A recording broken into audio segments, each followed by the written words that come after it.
Good evening. It's good to see so many of you here. And I'm really pleased to see some of the people that aren't students here. Mr. Wallers, Carriage House Meats, Eb Stoneberg, Clay Herman. It's good to have a few of you folks here also. If we would like, if it's okay with the audience, to have our guests visit and talk a little, about 15 minutes, about what they see as they look into the future of agriculture on a wide variety of topics: size of farms, energy, shortages, uncertainty, prices, structure of agriculture as they look into the 1980s.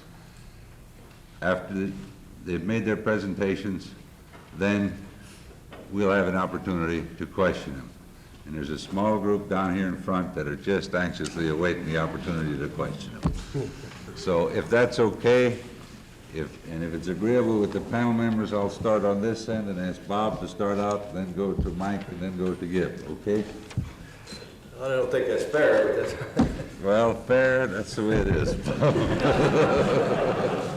And that says a lot about agriculture. I think that's the way it is. Yeah. We started farming in 1961. Tell you a little bit about that. I don't know how to tell you about how we started without perhaps seeming to brag a little. And all of you I know read that the only way you get started farming these days is to either have one in the family or perhaps marry one. But after 4 years here at Iowa State and a short stint in the U.S. Army at Fort Leonard Wood, Missouri, and 3 years in the Extension Service in Iowa County and other shorter stays in other counties, we rented a 240-acre farm on a stock share lease in 1961. And that's how we started. We moved to Marengo, Iowa in January 1958. To some of you boys and girls who were born about that time, that seems like a long time ago, I know. But that's when we started, 1958. We had 2 cars.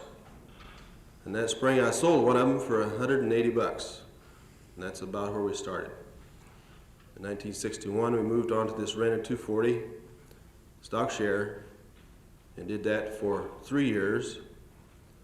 And then we rented an additional 80 acres 10 miles away.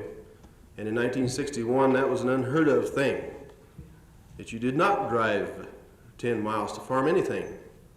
That was impossible. And the thing grew until 1968. We had 1,200 rented acres, still raising some hogs along the way.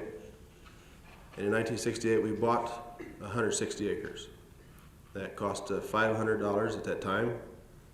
That's Aren't you glad you bought it then?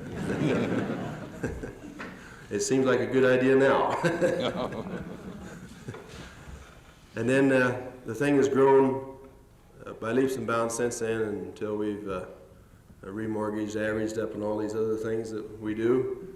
Until today, we own 2,000 acres and still rent some additional land. Where are we going from here? I have no idea. I had no idea where we were going when we started out, except that we were headed in some direction. And this is one of the important things about the whole thing, I think. And as far as farm size is concerned, family size and all this, that, and the other, I've heard that, one thing about it and another.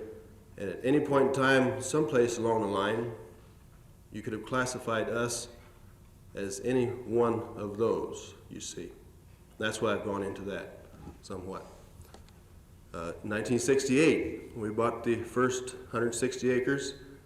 At that time, the Farmers Home Administration would lend you $60,000 at 5% interest on a farm ownership loan. Well, that looked like the best deal around, so we pursued that. And at that time, we were not a family farm according to their guidelines. And so we could not avail ourselves of those resources and went to the Metropolitan Life Insurance Company, and we were pretty well mortgaged to them this day, I'll tell you that. That's beside the point. But it's use of capital, as you see. What I would see about expansion, I've had some thoughts on that thing this winter. We have been, as I see others around us, what I sometimes call the expansive farm operation. And I wonder sometimes, especially this past year, if perhaps, at least currently, the time of the expansive farm operation might be at an end. And this, my thinking is partly because of the problems of equipment size, equipment technology, the problems of personnel management, or this may be my own shortcomings and my inabilities to deal with those problems as effectively as I think they should be dealt with. I still have that question in my mind. We've also been lambasted by Mr. Berglund's structure of agriculture dialogue that I'm sure all of you are aware of and familiar with. And in his structure of agriculture dialogue, perhaps I read between the lines, but I do not like part of what I hear. He seems to lambast people such as myself, and in some ways we're SOBs, so on and so forth. I do not appreciate that at all. It seems to me that if we create a climate in which what we have done cannot happen, then we have taken from it something very vital to it. And I feel very strongly on that point. That's a part of the substance of not only American agriculture, but America itself. For instance, I could own half of General Motors and nobody would care. We could raise 20,000 hogs, nobody would care. But if we own a little too much land, you see, this is sacred and somebody cares. What do I see on energy? High-priced diesel fuel. This, in years past, has been a matter of a few dollars per acre. It's getting to be quite a major item in our expenditures on the farm. I don't know what the answer there is. I see no immediate alternative for agriculture but the continued use of diesel fuel. All the rhetoric about alcohol in agriculture, I don't know. I do not see in my operation a place for an on-the-farm alcohol plant. This seems to me that it takes a great amounts of technology and capital to make this thing work. And I really don't see it has a place for me at this time. That's my view. Been a lot written about for and against it. Wonder, maybe we ought to quit and let somebody else talk. All right. Mike, would you want to continue and give your thoughts on these areas or other areas that you might think of? Okay. I was once sitting right up there in those chairs where a lot of you people are sitting tonight in 1968, 69. Preferably in 69. I dropped out of school in 60, let's see, it'd be the winter quarter of 68 to take a job because I didn't think I was going to hack it going to school after I graduated out of high school. I had the grades, but I wasn't ready to go back to school yet, so I quit in the winter quarter to find a job. Okay, I worked a year in an agricultural background, more or less a farm elevator. I learned some aspects of agricultural background through there, along with being raised on a farm. So I tried to apply this to my abilities when I decided if and when I want to go back to school. Well, that chance came again in the winter quarter of 69. But instead of going ahead and sign up for a 2 or a 4-year program, I decided to try the winter quarter short course. And lo and behold, Uncle Sam got a hold of me before I got through with the winter quarter. So, there again I spent some time. I had a 2-year hitch in the Army. Came back from Vietnam. Decided then that I could use the 4 years of free schooling that Uncle Sam obliged me to take. But then again, I got to thinking, what happens if my opportunity comes up to go back on the farm? I waited 1 year, and the opportunity came when my father decided to call it quits. He didn't retire. He was in one of the depression times, I would guess you would call it back then, of when you could only get $1 a bushel for your corn and 3.5 year beans, and he was getting tired of it, so he just said, the heck with it. That's his own personal prerogative. If I had it my way, I think I probably would have stuck with it, but I wanted to go back on the farm, preferably with my dad, but he decided otherwise, so I went ahead and took over the farm, which he did not own. It was all crop shared. So that's how I started back in the spring of 1972.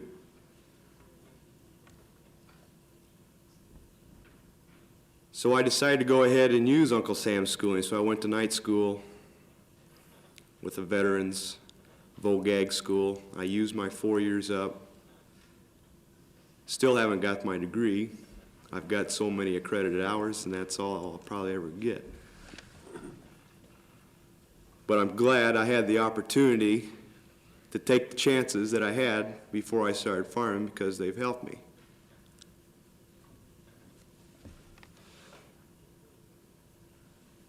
The background that I had after the service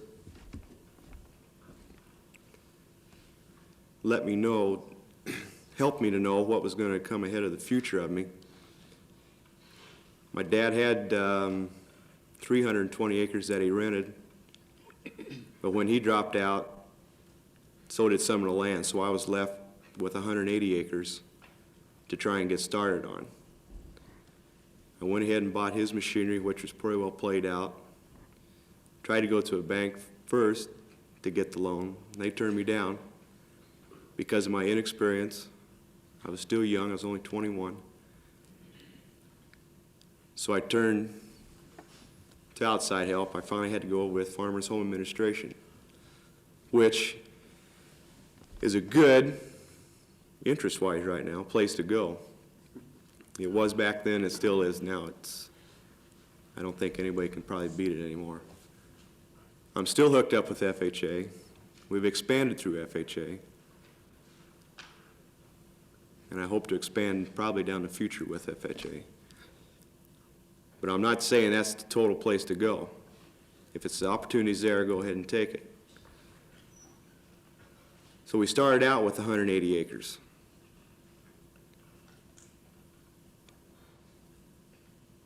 And we decided that that wasn't quite going to be enough, so we decided to go ahead and diversify it with a quick cash flow program, which was mostly with the hogs. So we got started in the hog business with FHA too. And from then on, it's just a gradual build-up of where we've gone from then. We picked up another 140 acres in '74, which increased our cash flow on the crop side. And we've been there since 1974. I've increased the sow herd 30 or 40 sows, and that's just about it. We're right now at 70 head of sows, and we're going to keep her there, I think, for right now until we get our feet back on the ground again. Because in 1977, we had a pretty good-sized drought run right through my area, which I didn't have any bushels of corn. Beans averaged 18 to 19 bushel. So the cash flow for that year was all but nothing. Negative, nothing, just wasn't anything there. And when you got, back then I had probably $15,000, $18,000 worth of notes coming at the end of the year, it wasn't there. I could have called it quits, but I didn't want to. My wife didn't want to. So we went ahead and went in debt some more.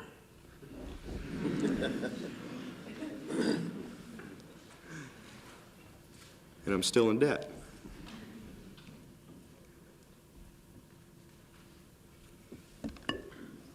And as far as this year comes, I don't know, sometimes I envy Bob and Gil here because they do have such a large farm, but in other times I just say, boy, I'm glad I'm not that big. I was raised on a small farm. I really don't have that desire to be that much bigger than what I am now. We have started a family. I have a girl and a boy, 8 and 4. And maybe one of these years we'll probably try it again and see if we can keep raising the family. But to me, I'd just as soon have more kids and bring them up on a family farm, because if most of you are from a farm background and it is a good life, I don't think there's any denial there on anybody's part.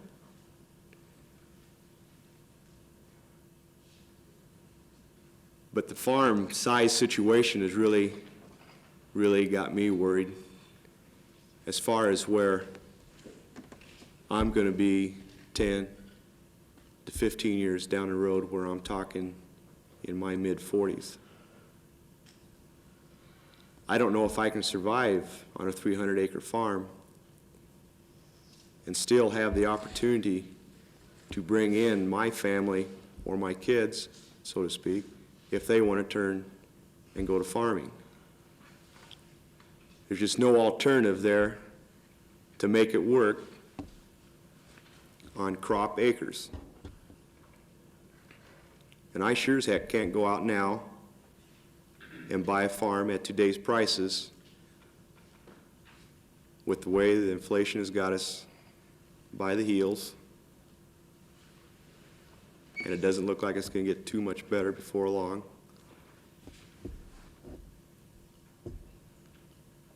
So I'm just up in the air.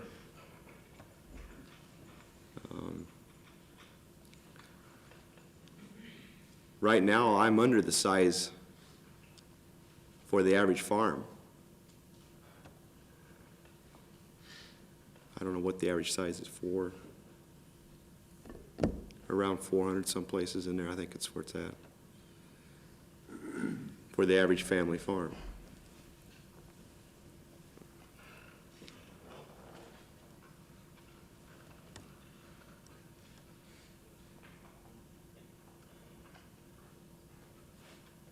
If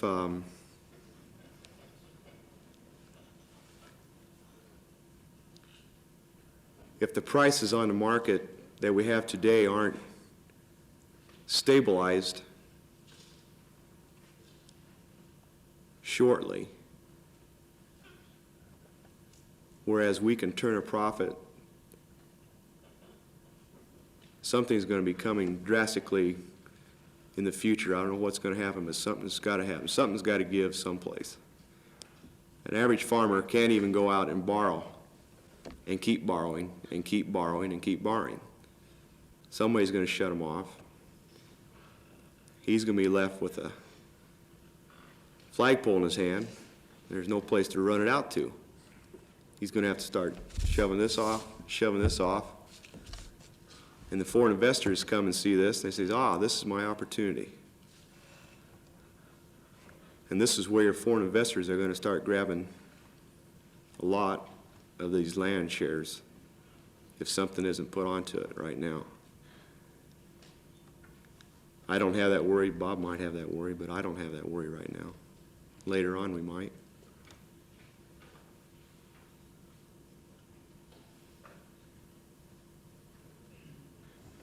So, I don't know. I've been in it for 8 years. But like I said, I don't intend to get too much bigger, strictly because I just don't want to. I'm satisfied where I'm at. I'll take the good with the bad. We'll pencil it out. We'll make it come even. and I won't have to pay Uncle Sam any taxes.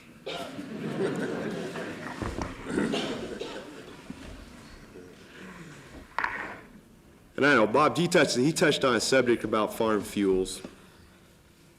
Diesel fuel has doubled 50% from last year. When you start putting this diesel fuel back in your operation, it just gets higher and higher. It's just increasing your cost all the way around. Sometimes I think costs are tripling even before they even get to your checkbook, because you just can't seem to make ends meet. So I don't know. I think maybe down the road there is probably a fuel of the future. I don't know what it's going to be yet. Of course, everybody's been hearing about grain alcohol and use the corn byproduct, and that's one alternative. And 3 or 4 years, 3, 4, 5 years down the road, it may seem realistic anymore. I don't know. It's just, I hope some of you people out there have the answer. I don't know.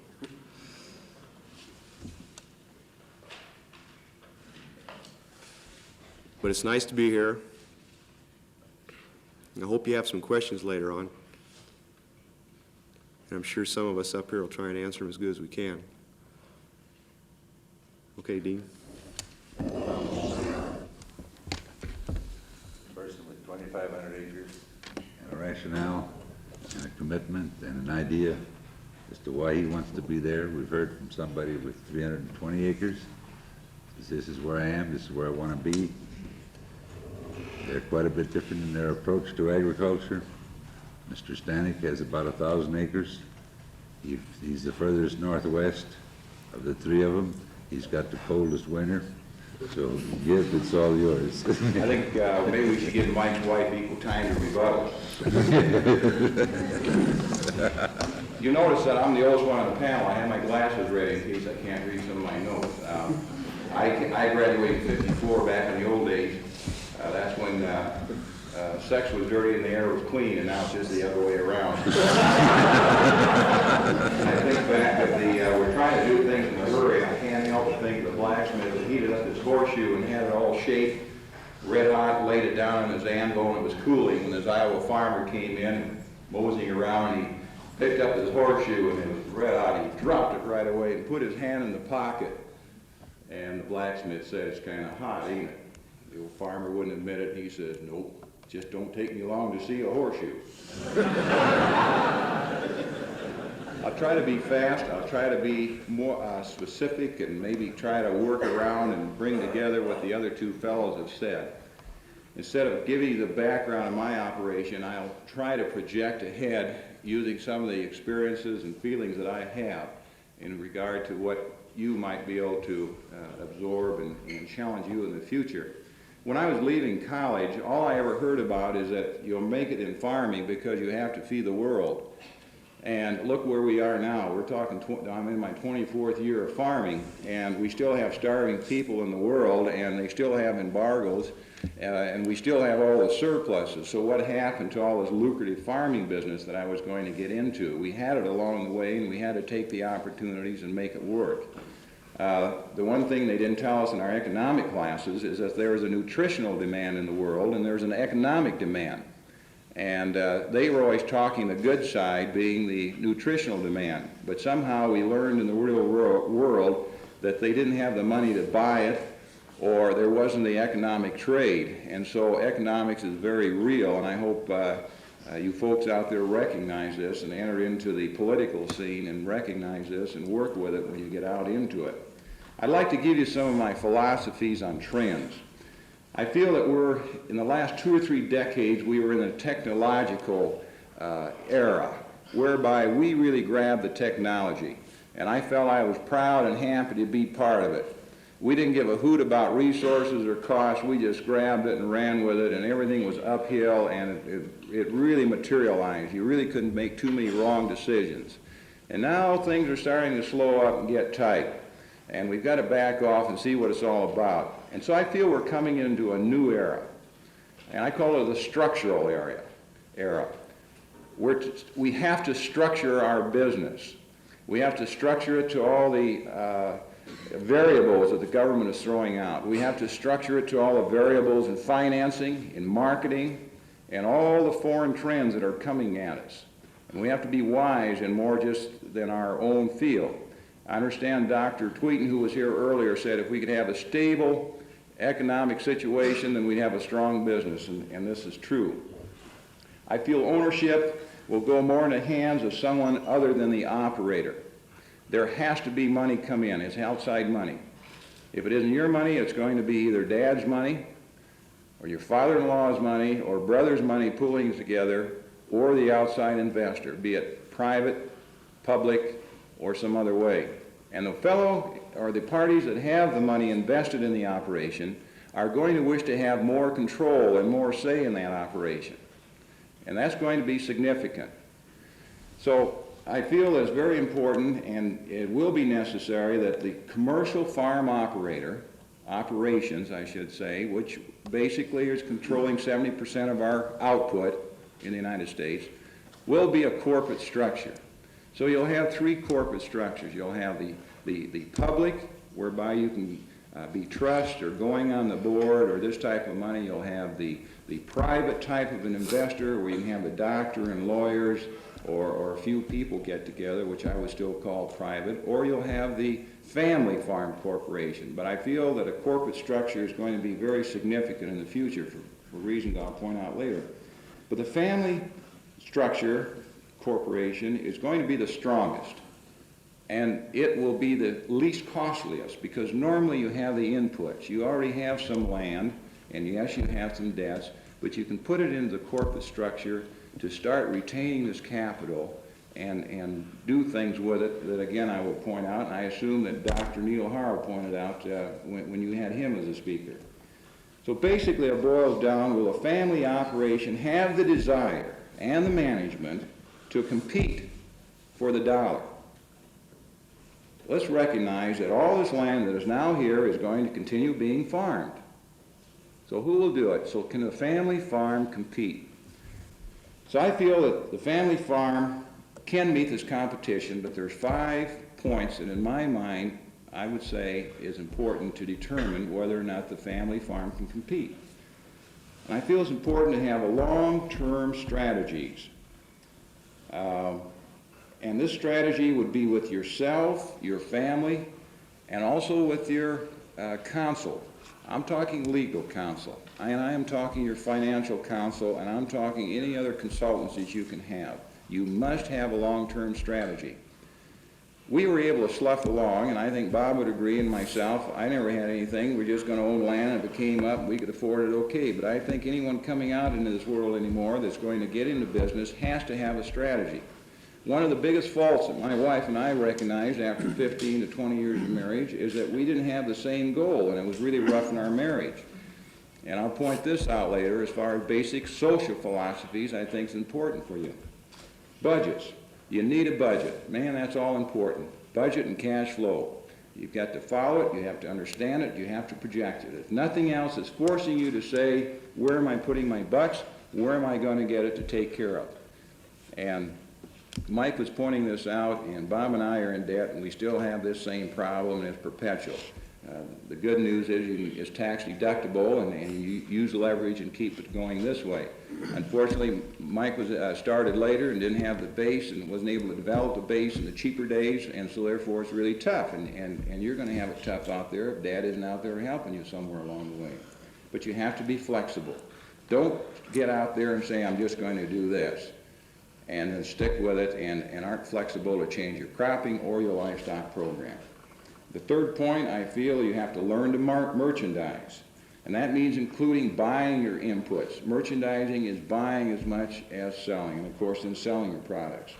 But one thing to remember that I don't think you will recognize, because I didn't recognize it for about 15 years, and that's that when you borrow money, you are actually selling your credit. And the lender is buying your credit. So you are merchandising or actually selling your credit. You go into a lender and say, I want money. I'm selling my credit to you. And the lender is buying your money or buying your credit just like he would go out and buy federal funds or something in the bank. So you are selling, you're merchandising credit, and believe me, credit is all important when it comes to leverage and expansion of your operation when you're a business. And there's no way you can compare your business, if you're going into the farm operation, compared to a salary. It's an entirely different thing. So credit is something that you are selling, and remember that. The fourth thing is that you must learn to reduce your financial risk. I don't know how extensively they go into it anymore, but I never even heard of it when I was in college, and that's hedging. Various contractual arrangements, contractual for land purchases, contractual arrangements for distance selling or pricing later, and all the other ramifications and the problems that you have with this type of thing. And then also, yes, you must conserve capital by estate planning. That's the fifth thing, if you're going to compete. If you make those dollars, by golly, you've got to hang on to them. And I stress this, I'm on a board at the bank, and I stress exclusively about trust. All of a sudden, farmers are wealthy, and they don't know what it's all about. And so they aren't making any plans for it. And I'll tell you a pathetic case, and I stress this to young people that don't have a penny in their pocket, but they're probably working in the dad's operation, and I saw it happen. I think you young bucks, woman or man, should have a will soon after you're out of school if you're in your dad's operation, and here's a case in point. Dad and son were going to a farm sale. Dad was killed in a car accident immediately, and the son died a week later. He had no will. Dad's will said that my son is going to get a great portion of the farm and all the assets. The son did not have a will to receive this wealth, and so the state got 80% of it. So anything you have a will and say, any property that I will now have or die seized, a little 2 words, die seized, that you will seize upon death, have a will to receive this worth that your folks might have. And if any other second thing is if you have children, you have nothing else, have a will, and who's going to take care of the kids if you and the wife?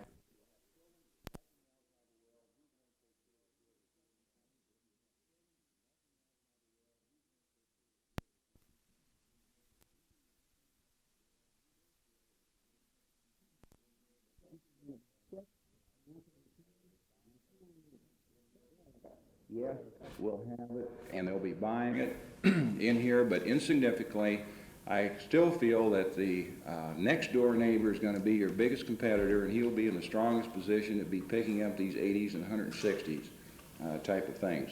You might have foreign buyers coming in one area and create all kinds of havoc in that one area, and then these people will move out probably, but there will be enough older people to sell out in a given area, and I don't think it'll have an appreciable effect on total land values being out of sight. Now, I'm going to give you a real economic professor's definition that I've written up. What size farm? This is a question that was written by Bob Butcher. You know, what is a right size farm? Well, I'm even going to put my glasses on to get all the words in this one. I feel the right size farm that is the size that a farmer, with or without his family, is capable of managing with adequate income to satisfy their economic and social desires. Now let me break that up and tell you what I mean.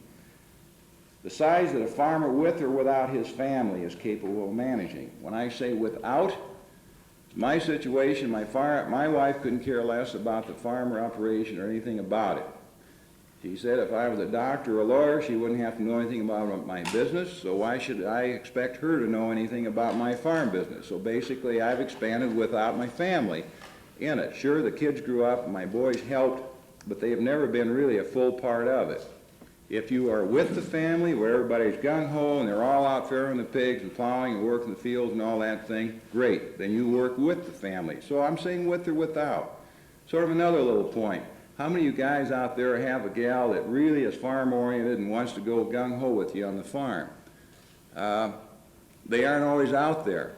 ERA and all that has a real deal. There's more farm people that are really getting divorced. I got a lot of farm couples. My wife and I went through a traumatic crisis for about 5 years when I expected her to the traditional role that you will love farming. And she was strapped in with the kids, and she didn't like the farm aspect. She wanted to be a career woman in a big metropolitan area, and here she was socked in. we live right outside the edge of Fort Dodge, and she could do everything she wanted to do and no problems with money and this kind of thing, basically. But she wasn't able to do her thing the way she wanted to do it. I have a number 2 son that might come back to the farm, and I'm saying this to him: hey, what about your gal? Do you think she might like farming? And he's, you know, they talked about it, and he said, how do I know? And that's true. How does he know? My wife's dad cautioned her, hey, when you live on the farm, it's a little bit different. And you might have longer hours, and you might not like that smell. And he was right on all counts. But she thought love would conquer, and it has, in the sense that we're together and we've been able to talk it out, and we've had a lot of friends in town and out who were divorced and had traumatic experiences. And I think we strengthen ourselves because we're both smart people, we love each other, and we've had the opportunity and Christian belief to really hang in there and talk it out and work it out. I've even offered, now that she's to the stage where the kids are leaving the nest, so to speak, in middle age, coming into the 50 period, that she might want to do her thing. I said I just soon put money into her business if she's got a thing on that she'd like to do, and you know, I'll back off. So I was going to own Webster County when I started farming. That was my goal. And her goal was, let's get off the damn place. So all of a sudden, 15 years down the road, you know, what's wrong here? We aren't quite on the same wavelength, so talk about it. So I backed off. I really did. And so when I say as far as family or not family, to satisfy their economic and social desires. Economic. Now, if I can't make it on 1,000 acres, boy, I'm a heck of a poor farmer. And do we have to live as good as we are living? We're competing with town friends. Our real circle of friends is town. They live a little bit better and differently, and so my wife, we feel we should kind of be at that standard. And still we have all of our rural friends, and we go to school in a rural area, so we're kind of torn in between. You know, you don't want to be too good so your neighbors aren't jealous, but still you want to make a good impression to your city friends, you know, so this is another little conflict. I'm being real honest with you on this, and I'm real loose, and it doesn't bother me as much as it does my wife, but these are things I'm pointing out that are real things that are going to happen to you out there. Okay, government policy, I won't even bother with that because that's sort of political. That's a night in itself, and I'd be happy to give you my impressions on that. Energy. You know, energy, really, I read somewhere, the distance it took me to drive here and back home is about the amount it took for a dinosaur to rot out and pump him out of the ground and give me the gas to come here. And obviously, we're running out of dinosaurs. So we all know that. But I think it's had a very good benefit, and one is reduced or minimum tillage. The best thing to happen to erosion control without Washington even telling us what to do, or the farmers not wanting to do it, is fuel costs. Hell, it is getting expensive. And so let's just not run the tractor that much. And I've had stalks laying on the ground for years, and people think I'm a heck of a farmer, you know, as far as being lousy. And all of a sudden, the crop keeps coming up through it. And so all of a sudden, the guy said, really, I don't need a plow. And why does the state of Iowa pay $30 an acre? I resent this. They're taking my tax money in selected counties around Iowa, paying them $30 an acre if they will go out and minimum till. Now that is dumb. I mean, they're using my money for something that should be done anyway and could be done. So I think energy will bring this about faster than anything. I think we will have better management of drying corn. We don't have to do it. We can have corn with high yields that are down to 20%. We can dry it to 18 and then aerate it and get by. Wet corn storage, harvest stores or whatever good name you want to use. Feed it wet, store it wet. I've signed a contract for harvest store just to store wet corn and sell it wet to the feeder friends. And I'm not in a heavy livestock area. And they offer a lease arrangement, when I'm telling you about contracts, a lease arrangement over 8 years, and the ownership that you get back is equivalent to about 10.5% common interest. And this is another variable that things like this you can check on. Confinement buildings will be improved. Insulation, better layout, heavier concentration, utilization of space. They do a much better job in Europe than we do.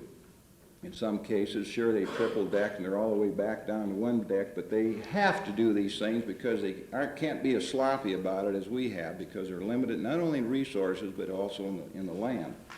Energy alternatives, sure, we'll have solar, and I agree with Bob as far as alcohol. If anything, I could see the co-ops having the millions of dollars to make alcohol, and in time when the improvements come upon us, that we as individual operators might be able to make a little bit of alcohol. I can see an alcohol run like the old milk run. They want 200 or 190 proof, and I might be making 120 proof, and Bob might be making 160 proof, and Mike might be making 100 proof, and they pay us according to the proof of alcohol picked up, like the butterfat used to be in milk. And then you collect it and use it. Great outlet, and I'm real excited about this possibility. Impact of inflation. Here's my feelings on this, and high interest. I feel we'll have a slow rate of expansion.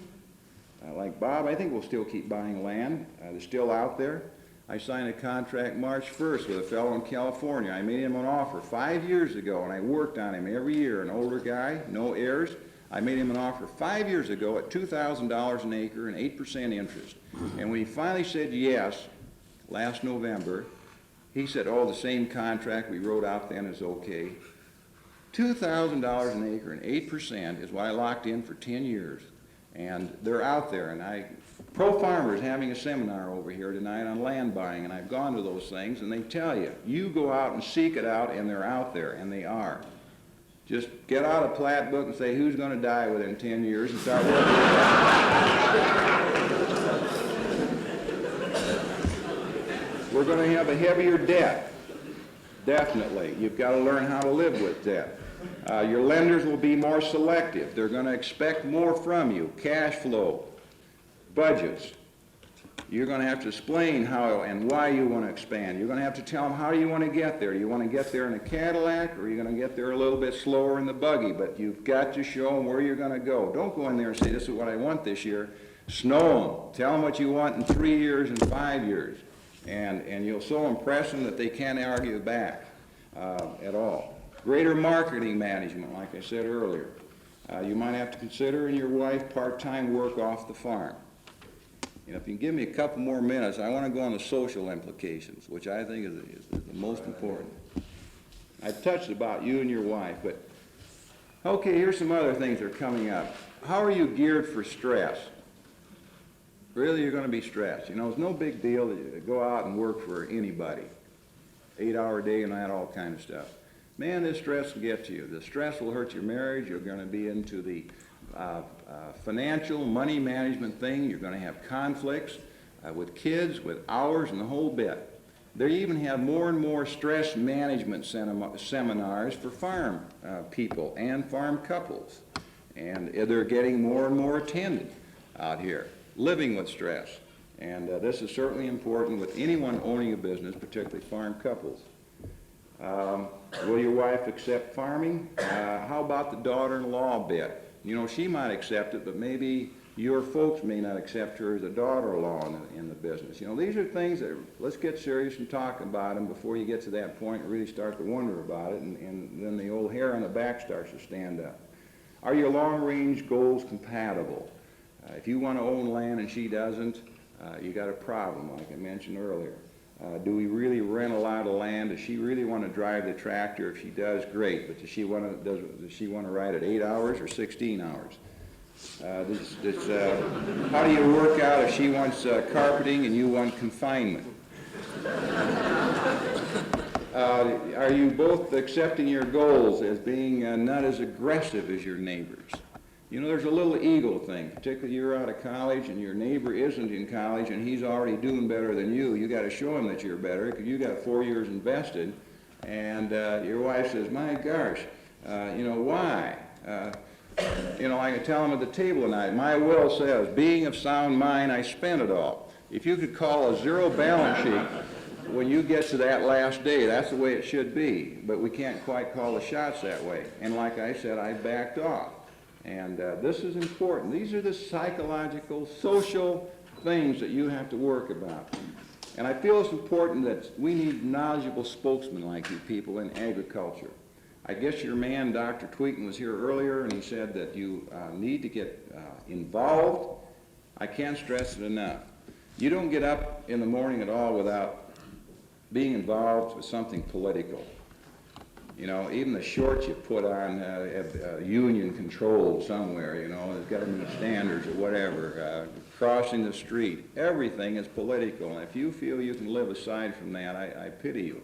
You've got to be part of it. We have fewer farmers, fewer ag-related people, and basically, I spend all of my extra time on boards and involvement in the city because I feel comfortable there and I feel we need outspoken ag people in the consumer-oriented society to let them know the picture about farming and what's involved in there. And we need more of you out here. And I'm always more impressed when I come back to the campuses and work with younger people to see more and more gals in there because there's more room for them. They need to tell the farm wife's picture and consumer's picture. And I don't think we men are as consumer-oriented as the women are. And I think this is great because we have ag-oriented women giving our impression as regard to consumerism. This is important. And of course the church is a very important part of our life. And I never attended church in college, and I sort of half did before, and my wife was a big influence, and this has been a great stabilization for us and our family. And I think it's important if you can touch on that in your life too. Well, I've gone a long ways, but I hope we can stimulate some questions. Well, I think we have. And those of you who know me know that this is about as long a time as I've ever been quiet without interrupting. But I would like to make a few comments and ask a question of my own before we open this up for questions. First of all, Gib, you said we're running out of dinosaurs. And there are quite a few students out here that would quarrel with that. Well, they would claim today we'd call them professors. But we're not running out of them. I think you made a comment, I think you came back to it several times, but I think it goes much beyond agriculture. You talked about the commitment of the individual and the commitment of the spouse. And it really doesn't make any difference whether it's farming or working for the extension service or being a college professor or being a banker or a salesman or anything else. Two people have to work that out regardless of what the career is or careers are, because that is going to make a lot of difference in what kind of stress you live under in your lives. Stanek said that there was a nutritional demand and economic demand, and that his economics professors told him only about the nutritional demand. Well, he's wrong. The economics professors told him more about the economic demand, but he was wanting to hear the good parts. He could only hear about all that big nutritional demand because he wanted to go farming. And finally, before I get to a question, Bob Walker said he started in 1961 after he'd worked for the Extension Service and sold a $180 car. Well, the reason he got such a fast start with those 160 acres is that he added that $180 to the savings he'd made in those 3 years with that big extension salary that he had. Now, a question. Comments from each of you, if you would so like. You all referred to debt. You think permanent long-term debt is a built-in structure and feature of agriculture of the future? Our fathers talked about going into debt to buy a farm, machinery and livestock, and to pay off the debt and not owe anybody and not have to borrow money. Is this a thing of the past as these young people look to agriculture in the future? Bob? Long-term debt. It's long-term, all right, that's for sure. But I recall in the weeks following after I had decided to start farming, and I say I because my wife's here someplace and she remembers that. She wasn't exactly with this thing. And finally I said, we're going to farm. That's the way that went. But anyway, where is she? That's the last time it went that way, too. Anyway, to shows how naive you are on some of these things sometimes, that included. But anyway, one of the bank directors, who's now deceased, so I guess I can talk, was on the county ESC committee at the time. We were coming back from a meeting. We were discussing this thing, including my starting farming. And the naiveness that I had didn't recognize that he was the director at the bank where I was going to borrow money. And I made the remark to him to the effect that, well, 2 or 3 years we'll borrow some money, we'll have that all paid off and won't need that bank anymore. Just about those kinds of words. If only he knew now, you see. But debt, there's an attitude I think is very important on debt that we should all think about. If you don't feel comfortable with debt, you shouldn't have it. I believe that. Probably that may be one reason that we have come as far as we have, as fast as we have, is that debt doesn't necessarily bother me. And my wife might have some different idea on that, but this is the way I feel about it. I expect that it does bother me if I'm unable to service it, and this does happen from time to time, one reason or another, in spite of all the cash flow projections that you might do. They do not necessarily take into account Conrad Johnson and the weather, so forth and so on. But debt, well, it's a reflection of capital, its use within the structure that you're managing or using. It's a tool for growth. I think I'm not sure that perpetual is the right term, but it's certainly with us over a long period of time. And when that time in your business comes when you no longer need borrowed capital and hence do not have debt, then your business has certainly failed to grow. Because this is one thing that makes it grow. I'd like to hear some comments from these other two. Mike, would you like to comment? My favorite subject, debt. I think Bob's wife and mine might be related. I can relate through family history on this part, going back to my great-grandfather. He owned 640 acres of land before the Depressions hit. After the Depressions, he lost it. My grandfather learned one lesson from that: never go in debt. Of course, my great-grandfather never had the farm paid off. That's one reason why he lost it. So that was brought down through my family, passed on to my dad, and then it comes to me and I blow the whole thing wide open. I don't think I can get along without being in debt. I use the debt load as a financial instrument. In some parts, it's good, in some parts it's bad. Like the drought year, that was a bad. That's just bad all over. Don't even think about having one of those. If it comes, you gotta go with it. You just can't shake it off and say it's your fault. It's not your fault. But long-term debt, to me, is going to help me in the long run, I'm sure, if you're not afraid of it. If you know what kind of a debt-to-asset ratio you can carry, comfortably carry it. Don't get it out of hand. That's your biggest worry about being long-term debt. Don't let it get out of hand.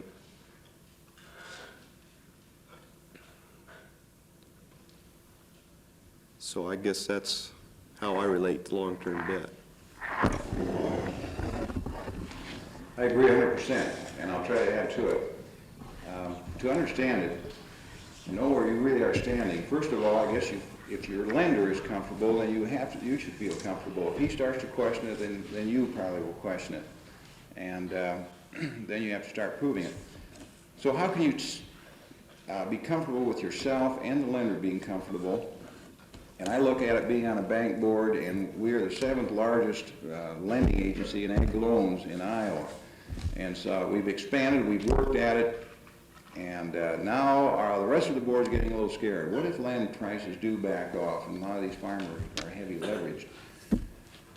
I would recommend very strongly when you do start out in a business that you have some type of an accounting procedure that you understand what it's all about, because there's no way you would be able to understand unless someone is knowledgeable and they're one of the consultants. So in farming, I would recommend very strongly a Farm Business Association. Most of the Midwestern states have these. They run an analysis, and it's computer sheets galore, and a manager will come in, field man, and he'll explain it and talk with and discuss. The beauty of this thing is you can see how you grow. Everyone in this association that pays a fee, therefore paying the field man and having consultation from Iowa State, keeps the same type of record. So you are comparing your operation with every other operation in Iowa, and these are generally the top 20 or 30%, or we like to think so, so you're competing with some of the top farmers. They break it into the same size operations, so you are competing and comparing. I don't necessarily want to say compete, you're at least comparing with the same operation, with the same bookkeeping procedure. Then the beauty of this is, as it grows through the years, then you can compare with yourself as you are growing. So you can work out net worth, your debt to asset ratio, your rate of return, and all of these little guidelines. So if something starts to get out of whack, you immediately can spot it. A flag is raised, and you can say, do I have a problem, and if so, can I correct it? If you are growing along a certain line faster than the others, they break it into the top third, the low third, and the middle third even. And so if you're consistently in the low third, we've got a real problem. Let's work at it. And then you can become very comfortable if your history, through an intelligent manner, has shown that you're on the right track. And then you can go further and further into debt and build this leverage type of thing as long as you can sleep with it. Now, I have no qualms, and I think I've convinced my wife in regard to passing on debt in my estate. And the reason being estate tax, I assume Neil Harrell hit on it, and I was talking about estate planning. If you have a clear $2 million in land, let's just pull a figure out of the air, you'd be taxed to blazes, and even though you have it all divided up and it's an incorporation structure. But if you have $1 million debt against that, your estate is automatically reduced in half. Therefore, you have much, much less inheritance tax to pay, and you are still passing on the same amount of land, we'll say, with that debt, which in turn the heirs can pick up and service, and if they wish to pay it off, then they can. So this is a tool, like they both said, that you have to learn to work with and get good counsel, and it's no problem at all to make it work for you. Okay, now we're open for questions. And yes, sir. I have a specific question I'd like to direct at Mr. Walker and Mr. Sandy. I'd like to know when was the last time they bought land, and if they can tell me how they basically financed it, as did the comparison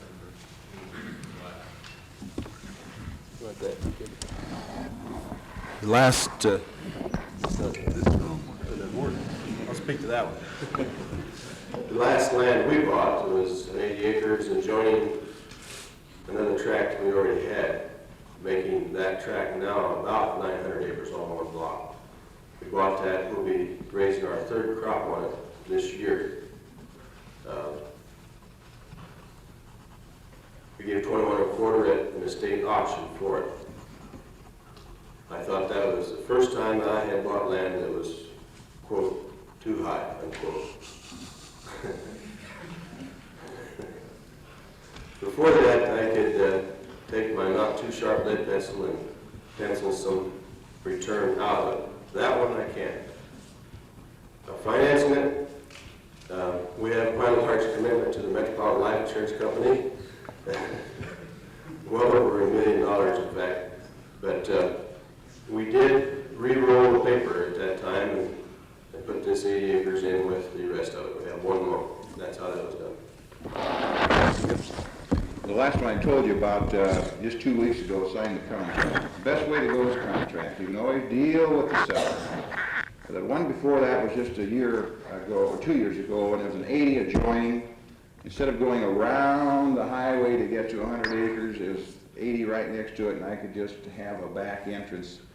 And it was an auction, which is the worst way to go. And I talked to the banker, and how high can you go? And we decided maybe 3,300 acres, and I didn't care. I was going to get it. I had the first nod and the second nod. And I'll give you a psychological thing that I always use at auctions, be it machinery or otherwise. If I want something bad enough, I consistently nod my head immediately and first and continuously, and I never hesitate. And you can psych out the other guy. You know, the other one, when you know they hesitate, when I'm bidding against somebody that's going to hesitate, I know I just about got it. It's called buying a pop in poker. And I stood out in the front, I made myself obvious, and I nodded from the very first, and all the neighbors just stopped. And then there were a couple outside investors who ended up bidding against me. And that was, ended up $2,900 an acre, and I sold off an acreage for $40,000, so it brought the land price down to $25,000. Selling acreages are a great thing. This guy stuck with it. He got a balloon to pay me the 1st of May, and he can't move it because of interest rates and all that. He wanted to know if I would take it back, and he's made all his investments in it, and contract sale to him, he's lost everything if he doesn't pay me off March 1st. So he's trying to go through a land bank on some other little land that he bought. He's a city guy that thought, this outside investment thing was a good deal. He blew it. Who's got another question? Yes, sir. I'd like to direct this toward Mr. Walker. Have you had any experience with the futures market? And if you haven't, could you tell me why? The futures market as such, we've not used. I mean, insofar as hedging and so forth are concerned. We have used forward cash contracts. We have done that. We've done that in different ways. And the best deals that I've made have been basis sales. When the basis reached an unusual, narrow basis, and we made some cash contracts. That leads me to another story. I just this spring got bid out of 370 acres of land that we had farmed for 14 years. All those years we crop share rented this piece of land. The owner gave me notice last September, asked me if I was a custom farmer. And I said, you go to, where. So I wasn't interested in that alternative. He came back about 3 months later, wanted to know if there's anybody around that would give $130 cash rent. And I looked all around and I said, I don't see anybody around here.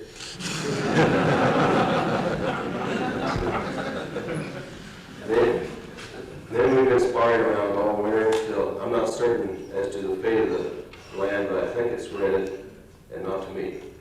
And I think maybe the young man who rented it is perhaps using a different set of figures than I was using. And one of those may very well be his hedging the crop and his willingness to give a part of that to the landlord. And if this is going to happen, I'm going to have to resharpen my pencil, I think, and use the tool that he's using as he's 20 years younger than I am, you see. And I recall when I was that age, I also was using a set of figures that other people were not.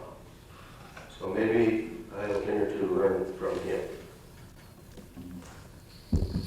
Are you saying, you're saying that your aversion to risk is different today than it was when you were 20 years younger? Not necessarily. Just different numbers. Right. Yep. I like to comment. I use hedging, and I couldn't farm without it. I've sold most of my crop in December futures at 320, and right now they're down to 305. So Iowa normally has had a 35, 40 cent basis, but I think maybe now 50 would be more realistic unless we get a reel going. So I'm happy to sell at 320 and back it off 50. I sold my crop that hasn't even been planted yet for $2.70. The reason I like the hedging, in lieu of contracting or basis or otherwise, is if Carter or somebody gets a wild hair and does something completely crazy, or we get in a war, and all of a sudden it shoots up to $4, I can get out of it and really take the top end of it. Hogs, same way.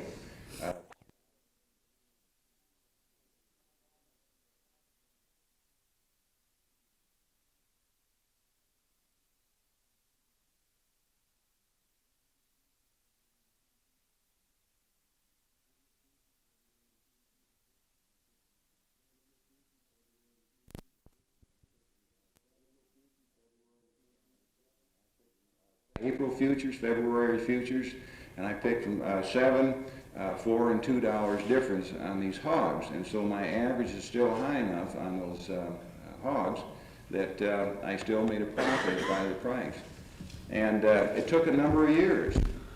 And Dean, if anything, I would say I didn't know what hedging was about. It's probably mentioned, but I didn't understand or didn't want to. But it's so much of a tool that I would like to think that maybe you could con these kids out here in these econ classes to have a paper hedge, give them $5,000 at the first of the semester, and we're going to hedge, and then see who comes out with the most bucks at the end of the year, or work it as a team or whatever, or a commodity. And the one that comes out the most money gets a Tootsie Roll Pop or something end of the year. At least all you lose is a Tootsie Roll Pop if you don't make it. This is being done. I don't know about a Tootsie Roll Pop. Good. Does the gentleman from Audubon have a question? Yeah, it sounds to me like, I'm an agronomy major and learning a lot of technology, but it sounds to me like the emphasis is really on economics, that we have enough technology now, and the more technology we get, the more we produce and the price goes down. Is that? I agree 100%. I was an agronomy major and graduated in agronomy. And, you know, you put it in the soil, it's going to come up, so let's take care of the soil and make it grow. To give you an example, Trefline was a chemical, keeps grass down. Man, $90 for 5 gallons. We'd run all over the country and try to get it for $89 for 5 gallons. And you put on a pint per acre, so it made a nickel an acre difference. Remember that? Big deal. We got $1 cheaper here than we did there. Now I don't even care. I don't care what price the chemical is or the seed corn. It's all within $1 or $2. I spend all my time at the desk watching markets and charting and everything else. And ag business really has it. But unfortunately, you don't really know what economics and business is about till you're out in that world for 5 years. That's the unfortunate thing. If a guy could kind of work and do it and sort of spread his college out over 8 years or 6 years, it'd mean a lot more. So always go back and touch base. Go to seminars. Go to good top seminars. Do it. Charting. I read books. I charted. And it wasn't until I put the bucks in and started getting margin calls, I realized what was happening. Then you start to really learn. And then you start to learn the techniques. Then you go back to seminars and talk to Dr. Louis Thomas and Pro Farmer and these people and others that do it, and you broker. And all of a sudden it's all there. Everybody uses it, and if you know it, you're way ahead of the pack. Good point you made. I'd like to hear Mike Black's comments about the ability of the disaster payments. You need to start going very well. You're referring to small business loans, disaster payments, the whole package relating to disaster in 1977. Mike? You want to know what they did to help me? I want to know how you feel about the capability of the distribution.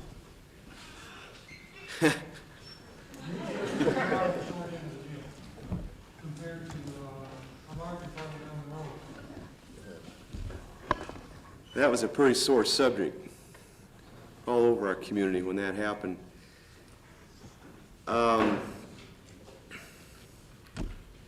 I don't know, I was so darn small compared to what had happened to the bigger farmer that I suppose in God's eye he had just as much right to the disaster payment as I did, but he also had the land behind him. Now, you're talking probably about some people that had up to $500,000 loaned to them at 3% interest. Yeah, that burns my hind end a little bit. Yeah, that's, that money there at 3%, to them, bailed them out. How would you restructure the program? How would I restructure it? Make them sell off their land.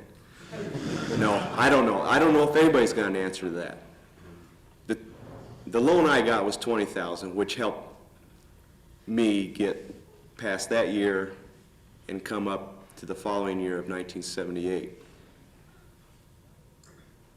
Anybody else, the guy that had all the land, sure, he was making land payments. I'm almost positive he was making land payments. That helped him get his land payments. That kept him going. But some of that money had to be turned down to some other people like myself on the smaller end. But I sure don't know how you'd go about restructuring it. Here's where politics comes in.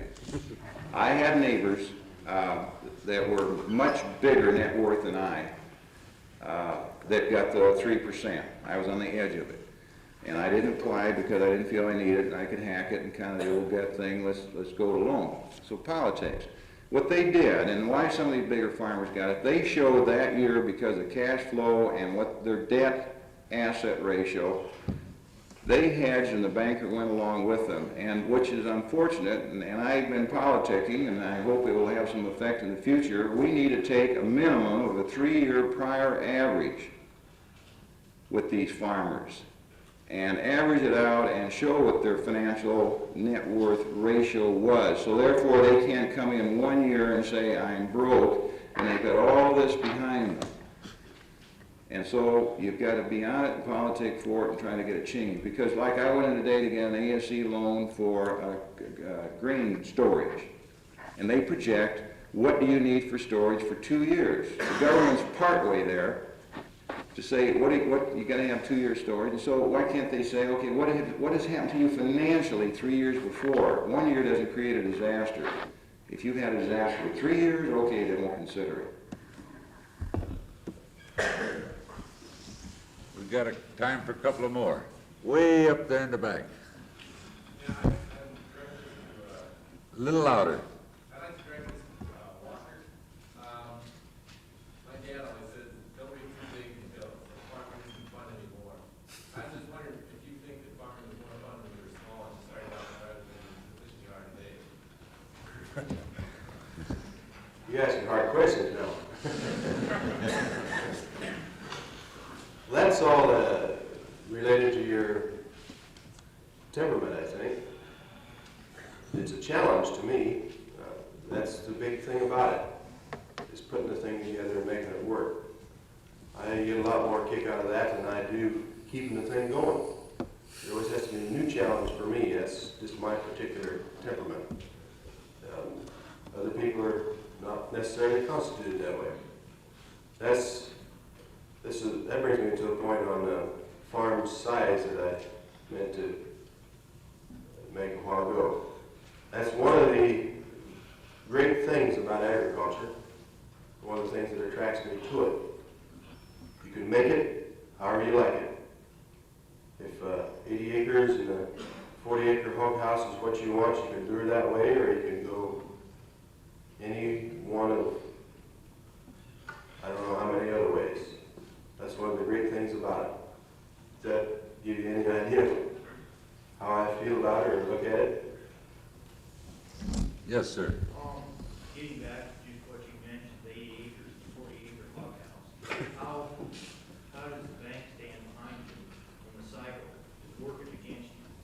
You're pouring everything right back into the livestock enterprise, including crops and money on top of it. How long are they willing to stand behind you right out on the side? Well, we don't. Yeah. That used to be a long question, too. I have taken this point up with my banker. We have it's about a 1,500 head farm finish operation with capacity to do more than that if we so choose. But you made a good point there. It seems that any hog operation has to have some kind of a land base. And it might not necessary to be a 40-acre hog house on 80 acres. That's certainly right.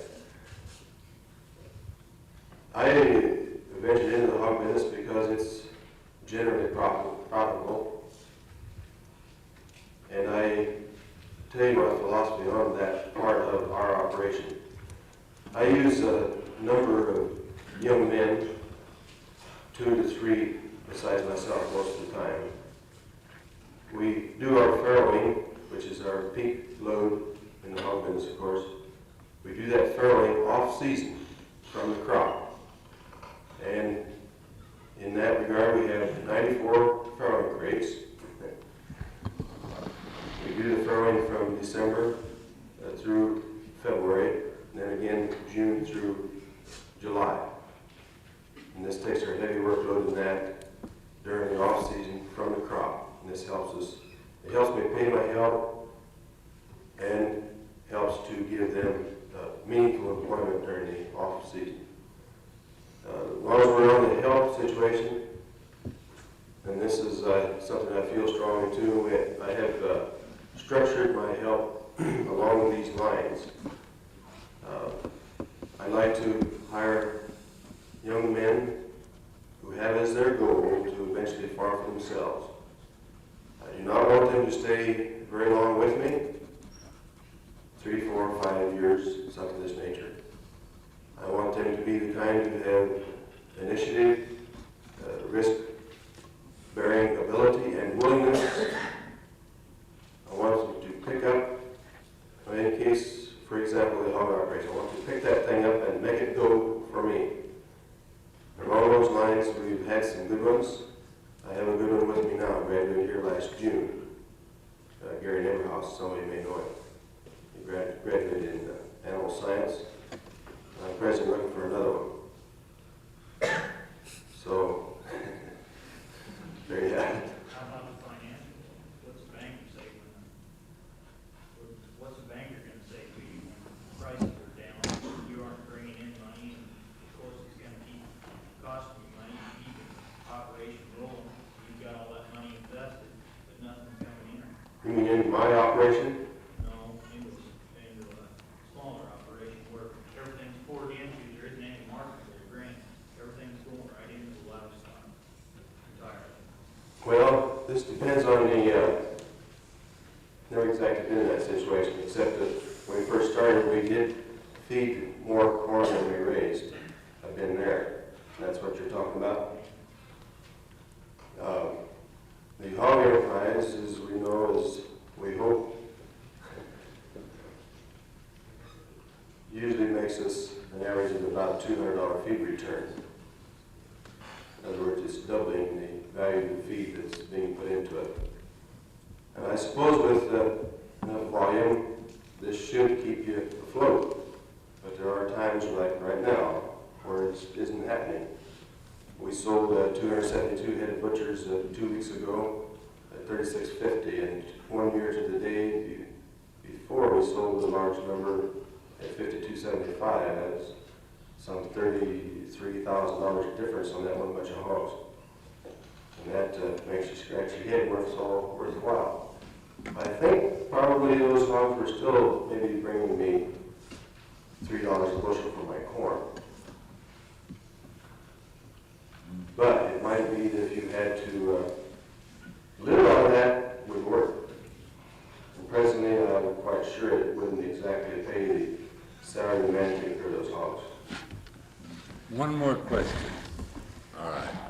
I'd like to address this to all three because they are our hog producers.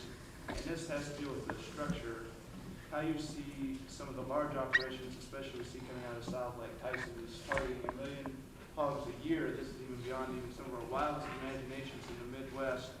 And a lot of farmers do use this to get their sons into the operation and as a means of getting cash flow.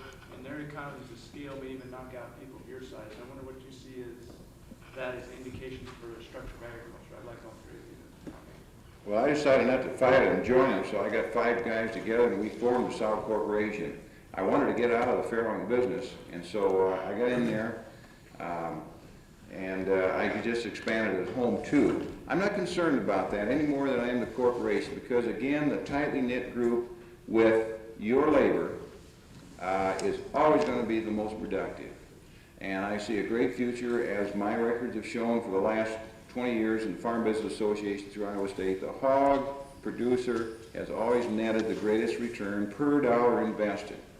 And I've seen 2 operations in our area, like this fellow would set up here, where he and the wife, or one or the other, has worked.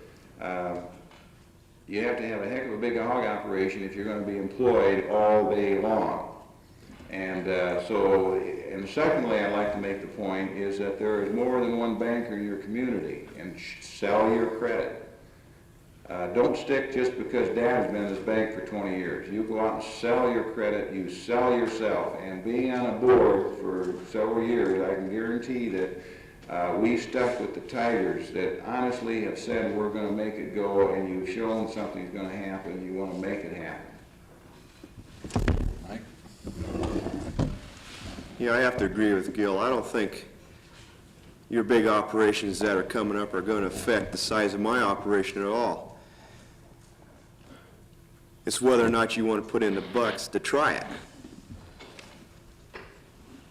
I'm president of my Story County Pork Producers, and I tell you, we go out and promote pork like you can't believe.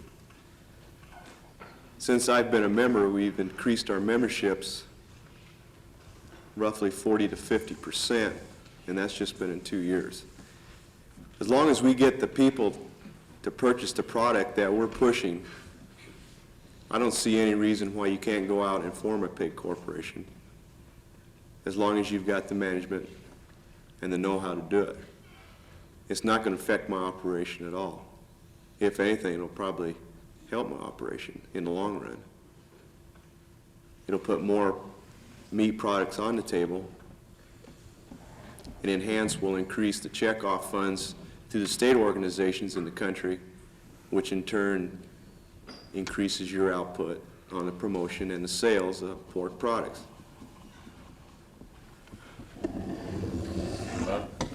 I'm also not really concerned about those people. They have their problems.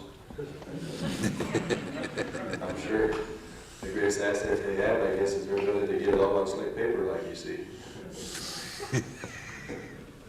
To some extent. Our county Republican convention, we're sitting there at 1 o'clock in the morning arguing about all these things, and one of our township delegates is a young man in his early 20s. He's on about a 160-acre farm that is rough. It has 70 tillable acres, he told me. And I just now already speaking to the question back there, but is this young man is in a situation like you're talking about?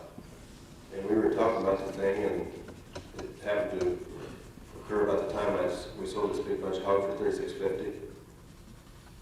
And he was somewhat apprehensive about the whole thing, and that he told me that he had thought if he could raise, for to finish, 1,000 hogs a year, he could make her go. But he was beginning to question it, and that's the question you're raising.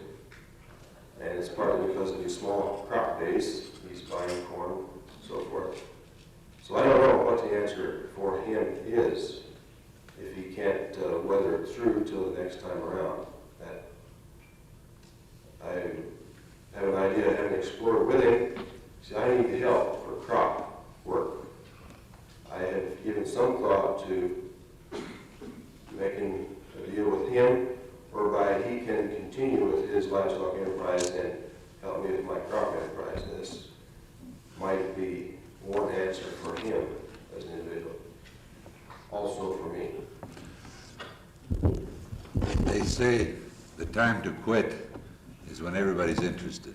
And everybody's interested, and it's 9 o'clock, and I got instructions from the Ag Council about when I was supposed to, the Ag Business Club about when I was supposed to quit.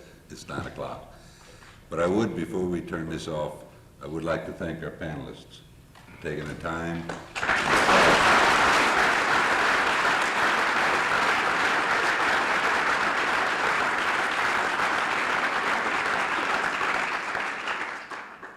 One thing that came through loud and clear, there is no one answer on how to do it. And I think this is one of the big things that they were trying to tell us this evening. Also, I'd like to make an announcement. Governor Ray will speak here a week from tomorrow at 12:15 at the Benton Auditorium in Sheeman as part of Ag Week and Ag Day at Iowa State University. We invite you all to come. The Ag Student Council is sponsoring him, and they're paying me big bucks to make this announcement.